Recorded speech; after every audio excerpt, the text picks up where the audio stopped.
Welcome to Pencils Down, a Finalis podcast. This is a show for listeners wanting to learn more about the ins and outs of the private securities brokerage landscape. Each episode will feature insightful conversations with the world's leading investment bankers, placement agents, capital providers, startup CEOs, and more. And with that, let's get into the show. Justin, thanks so much for joining us here on Pencils Down. Absolutely. Good to talk to you again and looking forward to catching up. I usually start by asking our guests to share a little bit about their path to investment banking. Specifically, I'd love to learn a little bit more about what led you to form Westcove Partners and how long you've been at it. That's a loaded question, but probably pretty easy to answer. My entire career has been in investment banking, and that's now my 20th year this August, when I actually started as a healthcare banker out of a boutique firm in Boston, and spent the better part of my career with that organization, helping build it, opening up their West Coast location, building out the team, and growing kind of the caliber of transactions that we were doing. I've closed probably about 75 or 80 transactions over my career, of which the majority of those were over the last 10 years. And just reached a personal inflection point of realizing that what I was hoping to achieve professionally was not going to be able to be accomplished at this prior firm. And so set off to decide if it made sense to join a larger firm and bring my healthcare service experience to an organization, or to start a firm. And after doing a lot of soul searching and spending a lot of time with my mentors, talking to the community and the private equity firms and lawyers and accountants that I had relationships with for the last 10 years, just kept coming back to realizing that we were focused on providing execution excellence, being very selective with the clients that we engage with. And the number one thing is making sure we're hiring the very best people to join our team, that we could create something pretty special in a firm, which has now become Westcove. So we're halfway through our second year. We're excited about the fact that we've closed seven transactions in the last 8 months. We're a team, as of next week, we'll be a team of 9 bankers, all on your platform, myself included, and we're off to a really, really solid and exciting start. Thank you for that. I mean, obviously the Westcove story, Westcove really being one of Finalis's early partners as Finalis was getting off the ground a couple of years ago to today. I mean, we've seen that growth firsthand. I wanted to come back to something you mentioned earlier, which is this notion of an inflection point where you were effectively realizing that perhaps the platform where you were at previously wasn't necessarily enabling you to achieve what you sought to achieve given your career objectives. Can you shed a little bit of light in terms of what it was that you were looking to solve for from a career perspective that ultimately led you to want to form your own boutique investment bank?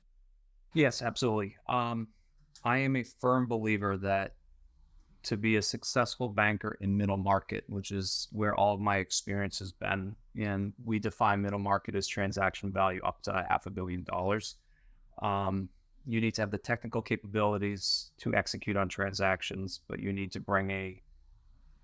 have a personal demeanor that has an appreciation for what an entrepreneur embarked on when they started their respective business. And that was something that I've always appreciated in the clients that I was serving through a mergers and acquisition process, which is where all of my time has been spent.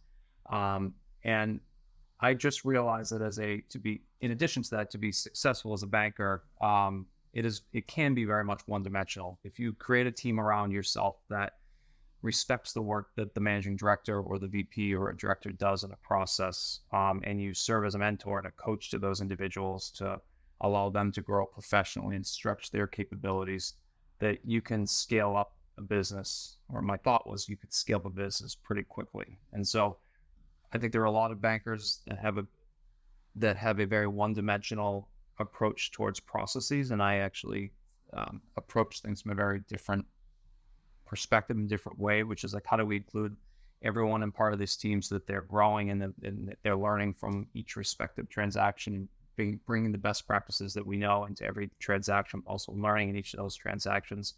And I thought that if we started with hiring really good people that appreciated that approach as opposed towards what the experience that they would have in a bulge bracket, working 110 or 120 hours a week with very little appreciation for the time and effort that went into that we could create a firm that is respected by those middle market to lower mid market to mid market entrepreneurs that remember what it was like to start in the very beginning when they were building their business, how important servicing the clients or the customers that they were trying to sell to in the earlier days, that if we approach it in a very similar way, that it would resonate with the market. And more than anything, it would resonate with the referral sources that were getting frustrated with the touch points or the experience that they were having when they were making introductions to what are now competitors as healthcare bankers. And so that's kind of what we embarked on, why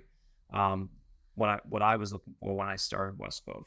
That's an incredibly insightful response. And, I think one of the things that you mentioned there that I thought we might spend a little bit of time on is just this notion that, ultimately investment banking really comes down to people and the quality of the human capital that you're able to assemble to solve customer problems. It seems that on a daily basis, newspapers like the Wall Street Journal or Financial Times talk about, the challenge that large bulge brackets and boutiques have in attracting and retaining quality talent. Tell me a little bit about Westcove's strategy to attract and retain talent. Yeah, absolutely. I think that's a really good question. I'll start off by saying we're not mature enough to know that the way we've created this and approach this is correct. I think in 2 years from now, ask that same question, and I hope I can give a very similar answer with a proven track record of it being correct. But we've started off with hiring people that really have a passion of being in investment banking, but also aren't necessarily focused on going to bulge bracket firms. And so I think that's been one of our big pull that we've had for our team, which are a series of previous investment bankers that I've worked with or have not worked with that left larger investment banks and joined Westcove, individuals that are graduating from business school, had opportunities to join bulge bracket banks and elected not to and come and joined us. It's because we are leading with client service first. And in parallel with that, we're leading with how do we create an environment for our team members that is focused on not only doing great work for our clients, but also giving a great experience to them through like the coaching and mentorship, which I believe will, in the long run, create a lot of value for Westcove because we are creating a lot of value for these individuals. And so we're looking for people that are collaborative in how they work together, which is what obviously everyone aspires to do. But I'm not afraid of kind of ripping the Band-Aid off of someone that may be a great banker, but not a great person for our culture as an organization, or aren't being the way in which they're interacting with our clients is somehow rubbing our clients the wrong way. And I think that someone's ability to communicate with clients, ability to represent an organization or a business owner that has not been through this, and making sure that they feel like we are looking out for everything, what's in the best interest of them, not just from a financial perspective, but also from an emotional perspective in this process. And what is this going to mean for their people that have been with them from the very beginning? Or what's this mean for their employees and the benefits for them? And how do we showcase that we're trying to be thoughtful of all those people? That starts for us with hiring people that just have high emotional intelligence. And I think we've done a really good job of screening that. At the end of the day, as we just said a few minutes ago, investment banking is very technical in nature, but you can teach that very easily. What you can't teach is someone's genuine interest in doing right by your clients and trying to make them feel like we're the security blanket for them, which is a big part of why we settled on the name Westcove. We were trying to come up with a name that embodied that. Was what does a cove suggest? It's the ability to actually like protect in a storm or go into a place that's got some protection in a difficult situation. And like that's part of our name and our brand was making sure that we kind of project that as an organization, and that obviously starts with our people. Thank you for that. It was incredibly insightful. And I think just stemming off of what you said, you mentioned kind of creating kind of a customer first culture and inculcating that across the team. Curious to learn a little bit on your perspective of having grown and scaled the team in the midst of a COVID pandemic that forced all of us to work from home. So much about investment banking and professional services, certainly talent development in professional services, is about, to a certain extent, creating an office culture and an office environment. Tell me a little bit about how you overcame that challenge, given the fact that the pandemic forced us all to work from home. Well, I'll break it into two parts. One, and this isn't what you're asking, but some people have asked, like, what was it like to start an investment bank in the midst of a pandemic? And I would actually say it actually was a huge benefactor for us. The efficiencies we were able to create by transacting in a remote environment as opposed towards traveling to clients or traveling to prospects to get clients created an enormous amount of efficiency in these processes, which I hope stays. We're starting to see it change a little bit, but the amount of time that we're traveling as an organization is still very small. I think with the exception of maybe one or two of the clients that we closed, all the other transactions were done entirely remotely, including the buyers not meeting with what was at the point the client and ultimately their acquisition target. So I think it actually created a lot of efficiency in the processes. How we managed through COVID was we started every single morning at 8 a.m. with a video call, which we started from the day, not day one, but as soon as it became obvious that Zoom was how we were going to live our lives. So probably in May, June of last year, when it was myself and who are now two of our associates, Dimitri and Scott, who were at the time finishing or doing their summer internship with Westcove during their MBA program at UCLA Anderson. We started every morning, and we've carried that through until we moved into an office about 6 weeks ago with an 8 a.m. call, which was the entire team coming together and talking about kind of what's going on in the news from a market perspective, but more importantly, what do we need to get accomplished today and this week on behalf of our clients or prospects that we're working on. And so we kind of set that expectation from the very beginning of COVID and carried that through. It was all on Zoom. My expectation is that we were on camera so that we were actually having interaction and we could, we were forced to be paying attention in these environments and these calls. So that's the first thing we did. I think from a cultural standpoint, we tried to get together on a monthly basis, either like at my home for dinner when it was appropriate with masks and things like that. But we did our best to be together somewhat frequently in an informal way, but getting to know each other, trying to be like as prudent as we could, obviously, because of COVID in particular those early days. And then as things started to open back up, we were together a little more frequently in social settings. And then we, like I said, about 6 weeks ago, maybe it's 8 weeks ago, we moved into an office, and it's been an adjustment because I think we all became so disciplined in what we were doing in our home environment. We're now trying to figure out, like, how do we as a firm create an appropriate balance between giving people flexibility that they've all earned because we had enormous success working remotely, with also trying to be together in an office environment so that everyone's learning from an open door policy of hearing what other people are doing and listening in and learning in that way. So we're balancing through that. I'm sure on behalf of the teams, there's days where we're saying, oh, shoot, remote was pretty good because I could sneak a workout in the middle of the day that isn't happening anymore. But for the most part, I think it's been I know it's been a really positive thing for everyone at the company, in particular because about half of our team is still pretty new, call it under 18 months as bankers. So it's great to learn in a actual setting as opposed to a remote setting. Those are really interesting insights with respect to the process efficiencies that Westcove was in a position to exploit. I'd broaden it out and say that many startups that were born in a COVID context were able to build in those process efficiencies just by virtue of the fact that they were building processes from scratch, as opposed to larger or more established organizations that had to completely retool their processes in a COVID context. One question that I had for you related beyond process to, how this pandemic might have actually impacted the course of the business or the deal flow that you saw, were there any observed differences in the deal flow or the way that you executed the business strategy itself of launching and scaling West Cove given the pandemic? I don't think that there's been a deviation to process. There's just been an acceleration of that process. When I think about one of our recent deals closed last month in the direct primary care space, this is a deal that we ran all the way to purchase agreement without ever an interaction, without ever a face-to-face interaction with our client, which is based in Colorado. So you take it, if I think back to how process would have been done prior to COVID, it would have been one or two meetings on behalf of Westcove with our potential client as they were selecting the investment bank.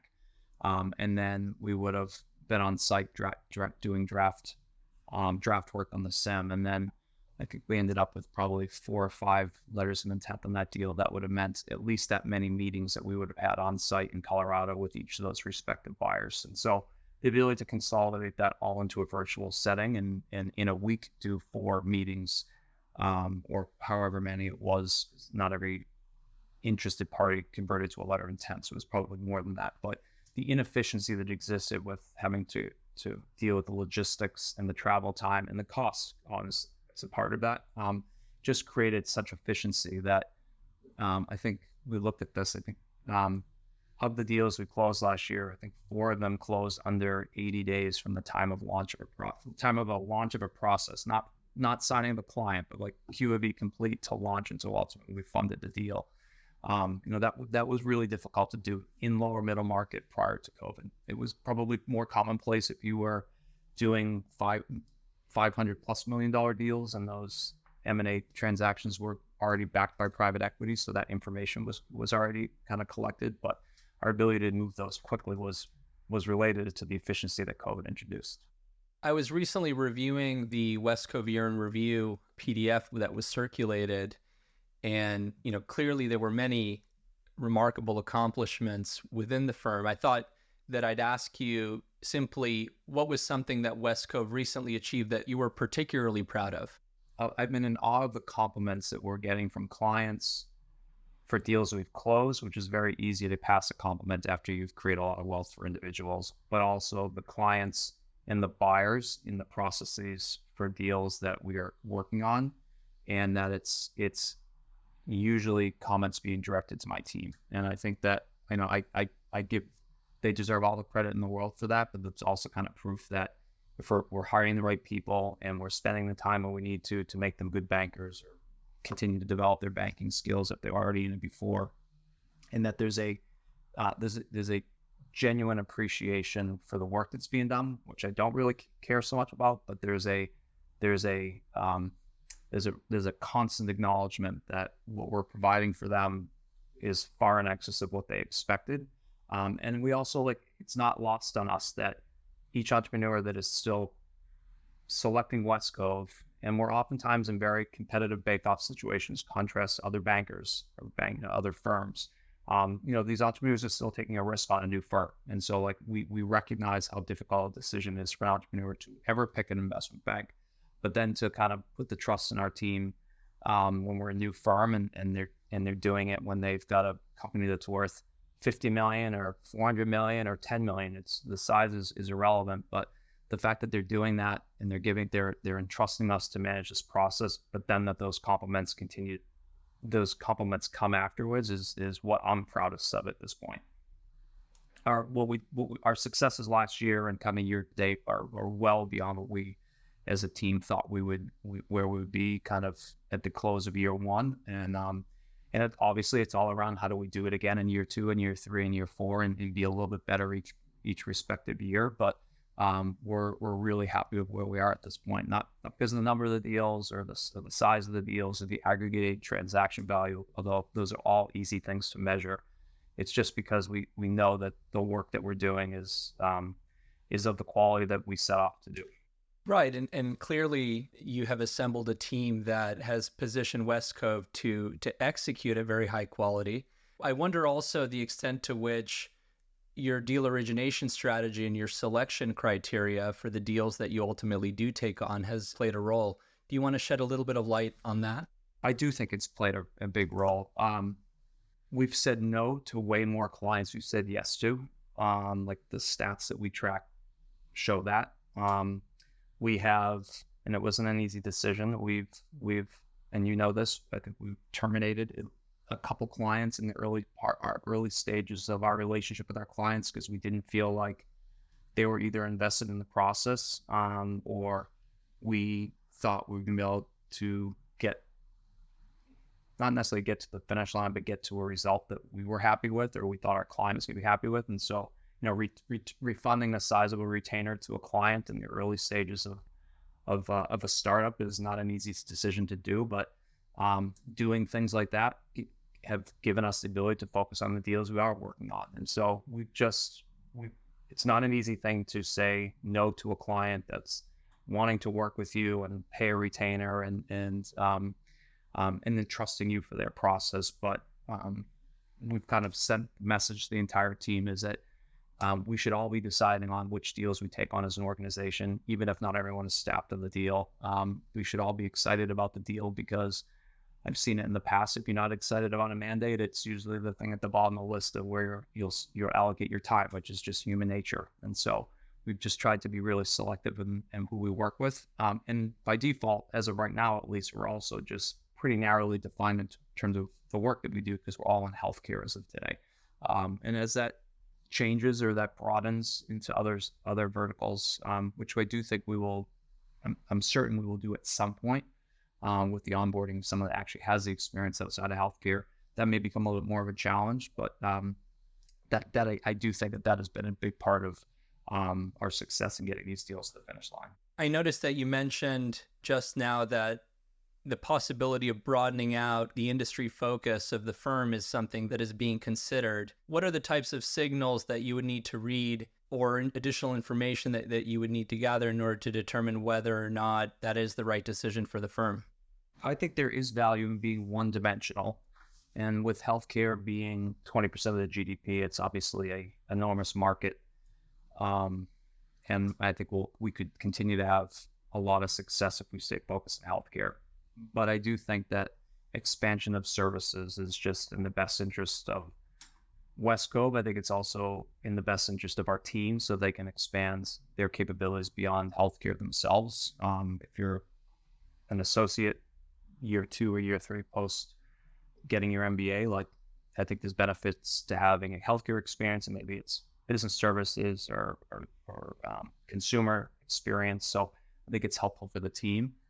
We will not do it without having someone come in that has an experience in a long pedigree and a long track record of success in one of those respective areas. So we will not, in an ad hoc way, try to allocate our current team towards going after one of those other areas, mainly because myself and call it our VP and associates as of right now have just healthcare experience. And so I think we'd just be scrambling and struggling to kind of figure out how to close that first deal or second deal and third deal. Whereas if we could find a VP that maybe was feeling like they were hitting a ceiling at their firm, or a director or a managing director, and was trying to come into a startup and start something from scratch in terms of a new business area, like that to me would be really exciting to find that person or persons. It makes a ton of sense. So switching gears for a second, I'd be curious to know what's something that you've tried at Westcove, the results of which surprised you or resulted in something that you didn't quite expect or anticipate? I'm skirting the question, but I'm going to flip it the other way. We've had a easy time in recruiting, and every offer we've given has been accepted. And I think it's because, and going back to your earlier comment, Wall Street's struggling to maintain talent, and that's because they've continued to create a terrible work experience for individuals that want their time to be respected and want their growth potential to be realized. And I go back to what I said a couple minutes ago, asked this question a couple of years, and I hope I'm not wrong on this, but I think we've done a really good job on showcasing to potential team members that we we are looking out for them, and we do want them to be better, because in the long run, selfishly, that also benefits the firm. So I would say that's been the easier thing, easier to do than I thought. I think I know the harder thing to do, the hardest thing or adjustment as a startup.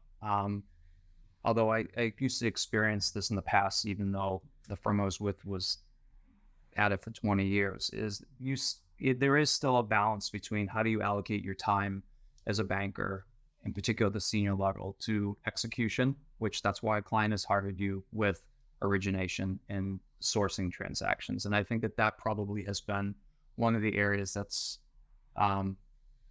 been the biggest challenge to balance. And that hasn't been surprising, because that has always been an issue, is you get so focused on how do we get these 6 deals closed that all of a sudden you realize you've lost 3 months of trying to focus on what's filling the pipeline behind. I think we've figured that out a little bit better as a team over the last 6 months, but that definitely happened at the latter half of last year. And so, as I said to the team at the time, is like, I'm so happy that happened in year 1 instead of year 5, because our team would have been much bigger in year 5, and it would have been more disruptive if we had a slow period as an organization. And so that, I would say, has probably been the hardest. That's probably been the hardest thing, is how do you balance that? One of the things that stands out as I'm visiting your website and going through your year in review is this notion of directing part of the proceeds that Westcove generates into various impact investing initiatives. That stands out as being quite unusual, certainly among investment banks that we've come across. Tell me a little bit about kind of the story of genesis of this decision to direct part of Westcove's proceeds into various impact investing initiatives, and what that means to you as a professional and to Westcove as an organization. That started off as that was the first thing that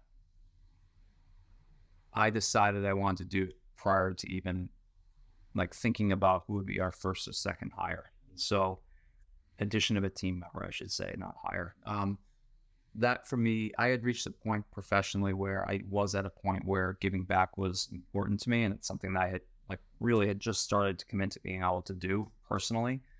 And so, when we started Westcove, what I wanted to do was not only have it happen at the Westcove level, but I also want, and it is the case, I wanted to hire people that also believe that was important for whatever community they're a part of.